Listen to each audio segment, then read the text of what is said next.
Hi, my name is Steven. I'm the founder of My Amazon Guy, an Amazon consulting agency for helping businesses sell more products on Amazon. In this video, I'm going to be talking about the three core functions of running a business: marketing, operations, and finance. So I've just literally Googled operations, finance, marketing, pulled up a couple of images. Just kind of curious to see what people think are the core ways to run a business. A lot of other things I saw while I was Googling this. A lot of people put strategy as a fourth quadrant.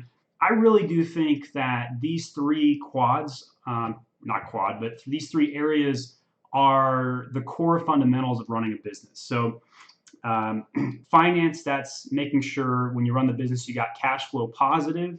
You're able to take no income for X number of days and still be able to operate your business. Why would that be important? Well, take a black swan event like the coronavirus, where a highly improbable, highly unpredictable event comes in and changes everything, right? So if you're a wholesaler or a retailer right now trying to get a good manufactured in China, good luck. It's really not even possible for the most part. Businesses are shut down, they're not shipping, they just came out of their holiday.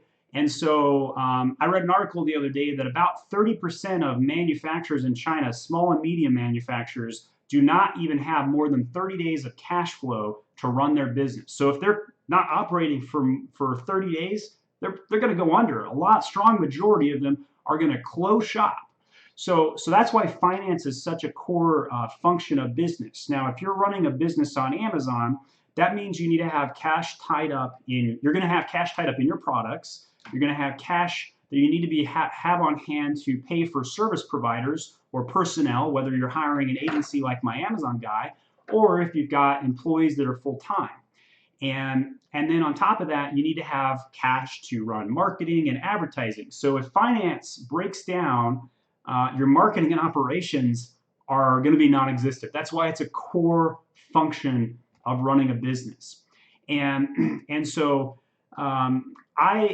of the three areas, I think finance is probably the most important one, and that's why I started with it. Because if you don't have cash in the bank, you can't operate, right? You can't just make a business out of thin air and expect to make income unless it's a service-based business and you're working for yourself, right? But if you're trying to sell a product on Amazon.com and you need to invest in that, you're obviously going to need some finance to have that on hand. So, let's just say I want to sell an apple slicer. Well, this has kind of become a meme in the Amazon seller community when you go to conferences. But ironically enough, apple slicers have evolved. They have new functions and new features that you can have a competitive edge, like a button you can click to click it so that the apple comes out, all that kind of stuff.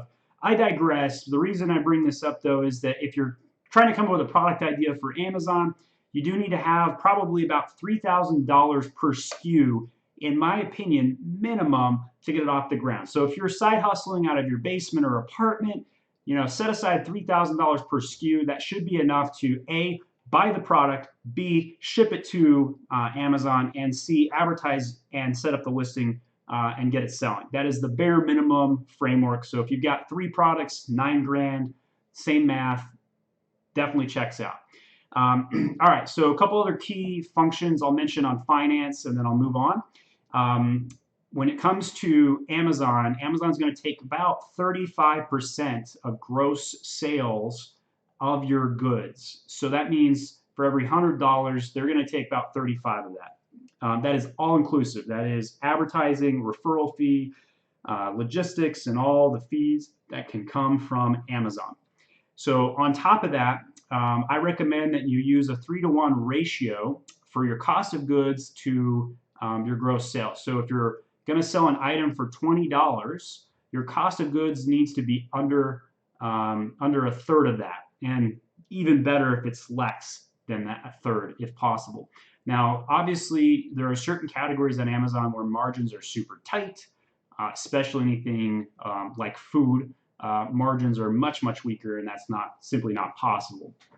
But for the most part, if you're selling a widget, I recommend that you go 3-to-1 on that ratio for your finances to check out and be profitable. All right, so let's go to the next section and let's talk about operations. So operations, what do I mean by that? That is what it takes to physically run your business. So that is your day-to-day affairs, your products, and making sure that they're shipping on time or getting to their location, or your personnel that are involved, your warehouse if you have one.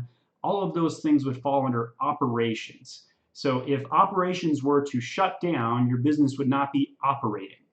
And and it's a core facet. It's something that ultimately every business has to have a passing grade in. You could have an A in marketing and A in finance, but if you've got a C minus in operations, it doesn't matter how good your finance or marketing is, your operations are going to fail, your profits are going to be non-existent. If you're an agency, your clients are going to run away. So you have to have all three of these pillars in place to be successful, in my opinion. So a couple things about operations I recommend you think about. Number one, should the person who's in charge of finance be the same person in charge of operations and be the same person in charge of marketing? Well, depending on the size of your company, you may have to do that and wear those multiple hats, but as you grow the company, typically speaking, no, they should definitely not be the same person. So there's a lot of books out there that talk about the difference between being like the dreamer or the instigator, right? The person who comes up with the ideas versus the guy that goes and executes them. So typically speaking, the guy that has ideas should be in the marketing section. And the guy who's really good at just getting stuff done and executing, they should be running operations. Of these three fields, operations and finance are the two closest to each other, in my opinion. And marketing is definitely very different mentality or personnel who could be in charge of that. Very frequently, I've been in companies or I've seen companies as a consultant where they have an operations mentality person in charge of marketing, and growth will be very difficult to come by if that's the case. So you want somebody who gets stuff done to be in charge of operations, but you want the guy with ideas to be in charge of marketing, because if you don't have new and fresh ideas that you're constantly A/B testing or thinking about, then you're not going to find your next big growth area. So large companies who have taken somebody from the chain of command, a director of operations, VP of operations, and upgraded them to CEO, they are typically focused on profits. And you're going to see companies that do this are very beholden to stockholder quarterly earnings. And they're going to run a very tight ship. They're not going to spend a lot of expenditures on new ideas and new things. But what they are going to do is cut costs. And cutting costs leads to better margins, but can definitely hurt growth. It is very much a friction between operations and marketing at most organizations. And that's because if you're trying to grow a company, you need money to invest. And that means you're going to be putting pressure on operations to do new things that are uncomfortable. So for example, let's say you're the marketer, you've come onto a product business that was a wholesaler and now they're going into retail, and you want to launch them on Amazon, eBay, Walmart, Jet, Newegg, and all these other marketplaces. Well, if you're doing that, that means you have to go train customer service, which is part of operations, and the warehouse to know what to do when they receive an order from those platforms. And that the customer service messages can come in from 50 new places. And it can be very frustrating to those operations organizations. So typically speaking, when you've got somebody focused on growth, you do need to hold them back a tiny bit with an operations mentality person who can say, cool, we're going to launch a new marketplace every 30 days. And here is the SOP and all the documents we need. Make sure we have these meetings with such and such departments to go through this information prior to going live, and then get those approvals in place. All right, so let's talk about marketing, really make that jump over to marketing. So this is the idea generator section. Advertising is always controlled by marketers, PPC, pay-per-click advertising, all those things. So AdWords or Amazon sponsored products would all fall under this section. And marketing is typically speaking the weakest of those three areas for most organizations. So, and the reason I say that is because e-commerce as a function is relatively just getting out of its infancy. And so all of the core things that have been done in the past to market, i.e. go get a newspaper or a billboard ad, do not really exist in the same state of function anymore. So most old school marketing techniques no longer work.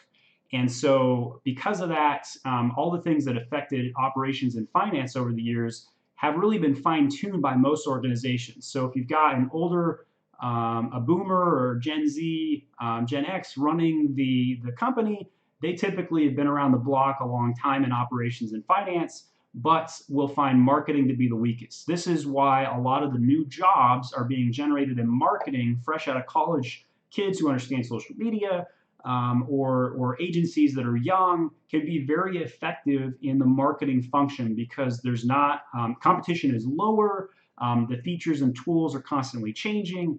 Amazon sponsored products, for example, has rolled out, I don't know, 7 different features in the last year. And I bet you if you quizzed 100 sellers, those sellers would only know 1 or 2 of those new features out of the 7 that I would list. And so marketing is very much a moving target. It is where all of the changes are occurring. I do take that back. I'd say operations has seen one big focal point change in the last decade, and that's because of FBA and the warehousing. It's very capable to run an entire product business without ever touching your product. That is definitely a major operations change. But for the most part, how you run a warehouse, how you operate products, and try and get your turn rates to 2x or turn your product every 60 days and making sure you don't stock out, those kinds of things haven't really changed for the most part in the last few decades, other than the location of the goods. So that's my video on operations, finance, and marketing. If you need any Amazon consulting, you can go to myamazonguy.com. Feel free to leave any comments or questions in the video of your observations on what you think it takes to run a company in marketing, operations, and finance, and which of the 3 you think are the most important. Thank you.